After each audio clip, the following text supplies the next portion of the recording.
going on, folks? I want to do a video real quick for you on how to install a helicoil.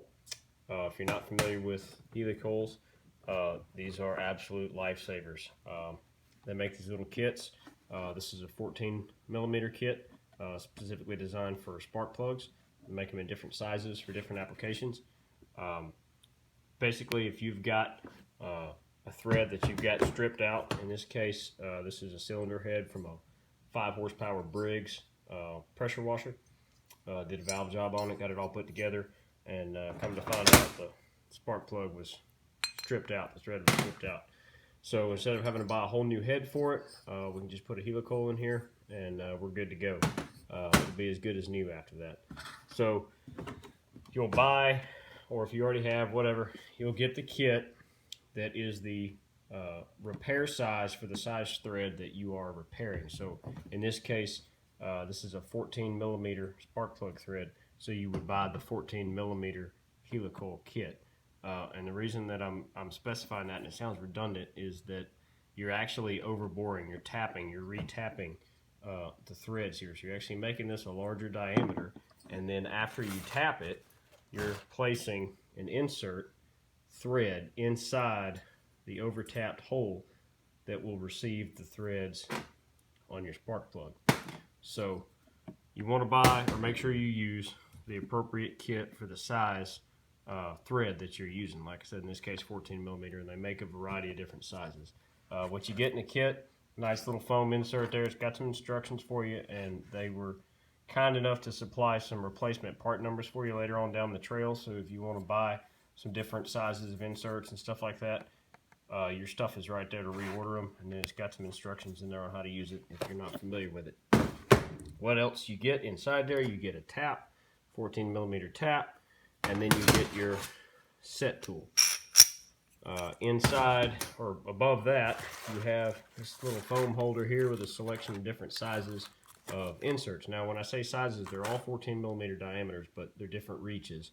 And what reach means is the actual depth of the threads, right? How far down inside this head the threads go, okay? So you'll have, this one came with a 3/8, a half, 3/4, .472, and 7/16 inches. There's a selection of them, and you can reorder those individually. You don't have to buy them all at once. You can buy just a pack. I think there's 5 or 6 inserts in each box. So for this head, what we're using is going to be a 1/2 inch insert. You'll notice it's got a little tab right here. This tab anchors it inside the set tool. When we get to that point, you'll see how that works. After the insert is installed, you'll have to break this tab off. They make a tool for that. It doesn't come in the kit, obviously, but you don't have to have it. You can break it off with a pair of pliers or something like that afterward. Not a big deal. Don't fret over that. So there are 2 kind of main issues you want to make sure you do correctly, and the rest of this is pretty much a cakewalk. It's a lot simpler than it might sound. And since I brought this up, just for what it's worth, these kits are a little expensive. I think this is about 150 bucks. So if you're just using it like one time, that might be a little prohibitively expensive. But if you're working in the shop, if you're doing this stuff, if you're a mechanic or whatever, you need to get one of these that'll save your butt. Absolutely a must-have. Whether it's your own equipment or you're working on somebody else's, and you either know it's already stripped and you're working on it, or you get behind and you're rushing and you're overzealous and you strip something out, man, that can make or break your job. And if you've got one of these kits sitting around, it's a 20-minute, well, not even that, 10-minute fix, and you're good to go. And the inserts in these guys, they're as good as new. They're just as strong and as sturdy as the original threads that came in the head. So there's no issues with that. It's just as good as new. So anyway, there's a couple of different things you want to make sure you do correctly when you start this that are very important. Primarily, when you're tapping the thread hole, you want to make absolutely certain that your tap is straight up and down, 90 degrees to the head in both directions. Very important. Number 2, you want to lubricate this tap. Now you can use some grease, something thicker like that. Grease is helpful, especially if you're trying to tap one of these while the head is still attached to the block. I completely discourage that across the board, and I'll explain that in just a second. But that thicker grease will help to trap a lot of the metal shavings on the tap and help pull them back out of the head. Today what I'm just use is just regular 3-in-1 oil, nothing fancy, just help lubricate it. It'll trap a little bit of shavings, but it'll make it go in a lot easier, kind of reduce temperature a little bit, and it's a good idea to lubricate it with something. So let me explain real quick how this works as far as the head being separated or not separated. Now, in all fairness, at the time I remembered to make this video, I had already tapped this. Now I'm going to go through the process again as if I hadn't just tapped it a couple minutes ago, because I wasn't thinking, hey, I could film this. But now we're at that point, I'm going to redo it for you so you can see how it works. But there's a good bit of material that'll come out of this. Now, because it's already been tapped and I'm basically going through the motions, tapping it, you're not going to see the wad of material that normally comes out, but there's a lot. And you don't want those metal shavings in your combustion chamber. Now, there's guys out there that are going to say, hey, I've been doing this 40 years. It doesn't matter. It's a lawnmower. It's not a rocket ship. It'll be fine. The way that I was taught engines since I knew what an engine was. Foreign material in the combustion chamber is a recipe for a blown-up motor. I'm not going to do it to a customer's motor. I might be brave enough to do it to one of my own. Maybe. Probably not.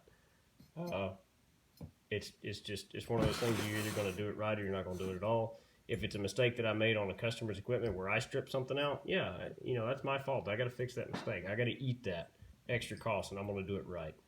If it's something that's not above the piston, I mean, if you stripping out a bolt somewhere else on the machine that's just an anchor bolt, then yeah, heck, it doesn't matter. Just put that in there. No big deal. This really only applies to your combustion chamber, because I'm telling you, and if I'd had the presence of mind to film this when I first started, you'd see what I mean. But there's a good bit of material comes out of it. Anyway, neither here nor there at this point, because this one is separated. So what we're going to do, you notice on this tap, there's kind of a narrow end right here. This is your pilot, kind of gets you started, and then these threads back here actually cut the size for your insert. So what we'll do is lubricate the threads.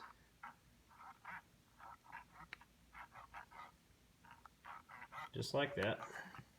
Now those are good to go. Now this is going to be easy for me because I already did it, but if you hadn't, you just want to be real careful when you first started to make sure that it's perpendicular, straight up and down.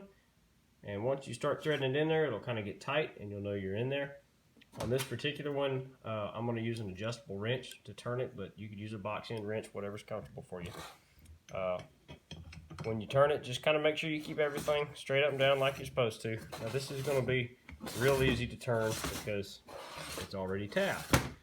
In a real world scenario, just a minute ago when I first tapped this thing, you'd notice a pretty good bit of resistance. Now it's not crazy, but you will notice some, and you'll feel it cutting the threads in there. You'll feel it grinding in there, and once you get past the depth of those threads on the inside, you'll feel that resistance give, and then you'll be able to spin it easily. Now, once you've cut those new threads in there, you'll be able to remove this thing just like this, just with your hand, by hand. It'll just thread right back out, no problem.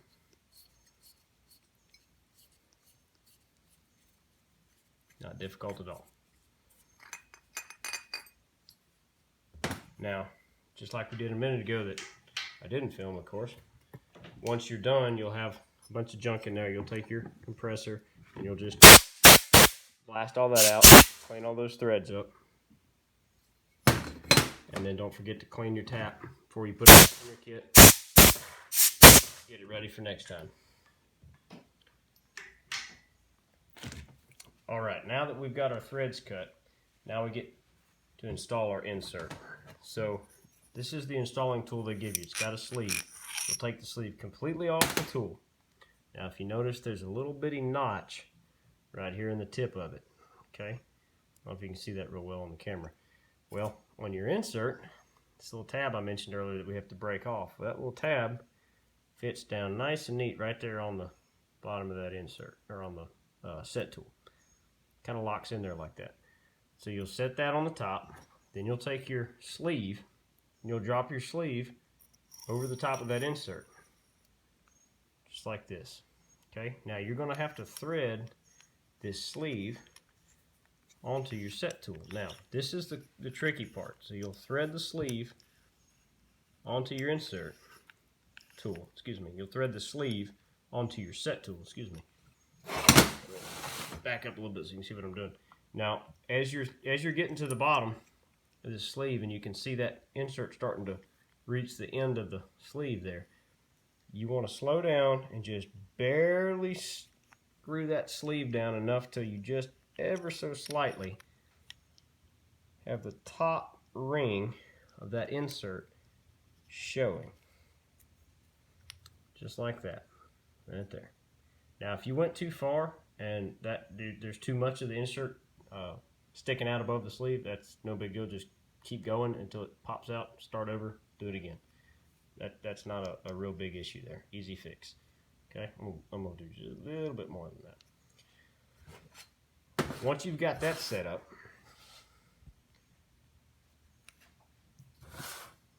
we're gonna set the set tool down directly above that opening, and we're gonna just lightly start it,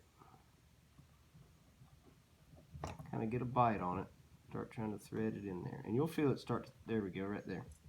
Now that it's caught and it's starting to thread in there, you'll hold that sleeve and start turning the top handle. If you run into some resistance, you can back it up a little bit, you know, a half a turn, turn it again, and just keep on threading. Now what you're going to want to do is you're going to want to thread this top section until this sleeve suddenly loosens up, and it'll slide up and down freely once you get to this point. So just hold it and keep threading, keep threading. It's got resistance on it, and you'll feel it as soon as that insert gets threaded far enough into that freshly tapped threads. This sleeve will loosen up, and once you get to that point, then I'll show you what to do then. But there we go, right there. Okay, so now the sleeve is loose. Now let me see if I can hold this up where you can see it. Once the sleeve is loose, and this is kind of a bad angle for you to see, if I can put my flashlight on this, that'll help you kind of bright. You'll be able to see how much of that insert is left still to thread down inside that freshly tapped thread, right? And there's not much. We just got a couple more turns to get that in there. So what you'll do is you'll just turn it a little bit further. Now I'm holding the sleeve with a couple fingers while I'm turning the handle. That way I can see what I'm doing. The sleeve itself is just going to freely rotate around the insert tool, so it's not really going to help you turning that. It's just going to spin. It's not going to do any good. So I'm not trying to bounce this around too much. There we go. We're almost seated perfectly. So really right there, that's about flush, which is good because I just dropped my T-handle. So we're about in there now as far as we want to be. That's about what we want to see. Let me see if I can put the light on it and show you. The threads from our insert are just, there's a lot of glare on that, a 1/16 of an inch, maybe a 32nd of an inch, just barely below the surface of the head, just barely inside those threads. So now that that insert is threaded in there completely, that's done. It's in there. It's not coming out. It's good. So what we're going to do is we're just going to back this out. Just unscrew it as if it were a spark plug. And what will happen is it will just unscrew right out of there. Done deal. Now, what we have at this point, our insert is freshly threaded in. Beautiful. Now, what we still have is this tab right here. Now, we have to break this tab off. Now, like I said, they make a tool for it, but you don't have to have it. You can break it off with a small pair of pliers, which is what I'm going to do. I'll just break it off with a pair of needle nose pliers, which of course I didn't bring over there. Now, if you had a set of cutters, narrow cutters, something like those that were narrower, you could probably reach in there and actually clip it, and these may fit in there. Not quite. Or in this case, this works really well because I've got the head off. I can access the bottom of it. You can actually reach in here, and there's a little tab, little cutout there on the insert. And that's the part you're actually trying to break off. But since I can get to it from the bottom of the head, I'm just going to cut it. And that's all you got to worry about, right? There, now you're done. Good to go. So what we've done here is we've installed fresh threads, and that is all you have to do. Literally, that is good as new. Take your old plug and we'll verify that it threads in. Man, good as new. Look at that. And I mean, you can crank that thing down and good to go. No issues whatsoever. That is perfectly acceptable, good as new. It'll thread in and out without moving that insert. No problems. That head is completely repaired, ready to go back on, and we're good to go. Not too bad. Once you bought the kit, a little bit expensive for the kit, but if you use it enough in the shop, it'll really be a lifesaver. This video took about 16 minutes to make because I'm explaining a bunch, but in real life, I mean, it probably takes less than 10 minutes if I were to time it just doing it myself. Probably not even that, honestly, probably closer to 5 minutes. It's not a bad repair, and it's hugely helpful, save you from having to buy something that otherwise you think you might have ruined. Good stuff, so now you know how to do it.